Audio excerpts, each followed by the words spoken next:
এখানে আছেন বলাগড়ের বিধায়ক শ্রী মনোরঞ্জন ব্যাপারী মহাশয় এবং তার সঙ্গে আছেন বাংলা পক্ষের সাধারণ সম্পাদক বর্গ চ্যাটার্জি। তো আমরা প্রথমে বিধায়ক মহাশয়ের কাছে চলে যাব কিছু প্রশ্ন নিয়ে। আচ্ছা দাদা, আজকে বাংলা পক্ষের স্টলে কেন? প্রথমে একটা ভুল কথা বলা হয়েছে, বিধায়কের সঙ্গে আছেন গর্গ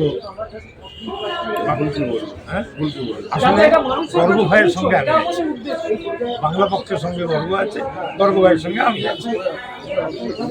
বাংলা পক্ষ বাঙালির সংগঠন, বাংলার স্বার্থ রক্ষার জন্যে, বাঙালির স্বার্থ রক্ষার জন্যে এত বছর বাদে একটা শক্তিশালী সংগঠন গড়ে উঠেছে এবং আগামী দিনে সারা ভারতবর্ষকে সারা পশ্চিমবঙ্গকে নেতৃত্ব দেবে, সারা ভারতবর্ষের বাঙালির প্রাণের স্পন্দন হয়ে উঠবে এই বাংলা পক্ষ।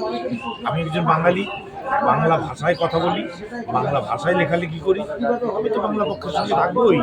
বাংলা পক্ষ আমারও প্রাণের।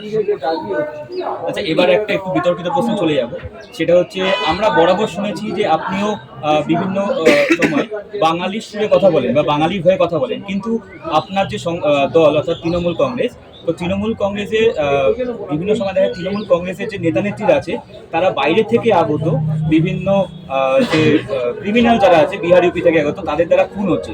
তো এই ব্যাপারে কি সরকার কিছু আমি এই প্রশ্নের জবাব দেব।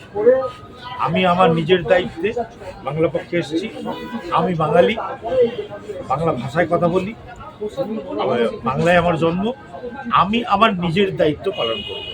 কোনো দলের কোনো সংগঠনের কি ভূমিকা সেই নিয়ে আমি কথা বলব। আগামী দিনে বাঙালি জাতীয়তাবাদের মুখটা কতটা উজ্জ্বল হবে বলে মনে হয়? বাঙালি জাতীয়তাবাদ বহু বছরের, বহু মানুষের, আমরা ছোটবেলা থেকে প্রতিজ্ঞা করছিলাম যে এইরকম একটা সংগঠন কবে গড়ে উঠবে যে বাঙালির স্বার্থ ছাড়া আর কিছু ভাবনা চিন্তা করবে না। সেই সংগঠনটা গড়ে উঠেছে, আমরা এর স্বাগত জানাচ্ছি এবং এর সঙ্গে চলার জন্য অঙ্গীকার করছি। একদম অসংখ্য ধন্যবাদ।